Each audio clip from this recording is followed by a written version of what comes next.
Mr. Brown leaned forward. Number 32, Windsor Gardens. The driver cupped his ear with one hand. Can't hear you, he shouted. Paddington tapped him on the shoulder. Number 32, Windsor Gardens, he repeated. The taxi driver jumped at the sound of Paddington's voice and narrowly missed hitting a bus. He looked down at his shoulder and glared. Cream, he said bitterly, all over my new coat. Judy giggled and Mr. and Mrs. Brown exchanged glances. Mr. Brown peered at the meter. He half expected to see a sign go up saying they had to pay another 50 pence. I beg your pardon, said Paddington.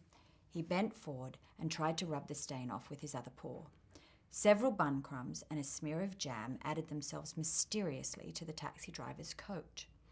The driver gave Paddington a long, hard look. Paddington raised his hat and the driver slammed the window shut again. Oh dear, said Mrs. Brown. We really shall have to give him a bath as soon as we get indoors. It's getting everywhere. Paddington looked thoughtful. It wasn't so much that he didn't like baths. He really didn't mind being covered with jam and cream. It seemed a pity to wash it all off quite so soon. But before he had time to consider the matter, the taxi stopped and the Browns began to climb out. Paddington picked up his suitcase and followed Judy up a flight of white steps to a big green door. Now you're going to meet Mrs. Bird, said Judy.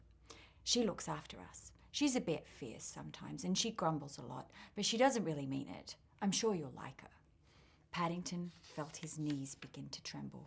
He looked round for Mr. and Mrs. Brown, but they appeared to be having some sort of argument with the taxi driver. Behind the door, he could hear footsteps approaching. I'm sure I shall like her, if you say so, he said, catching sight of his reflection on the brightly polished letterbox. But will she like me?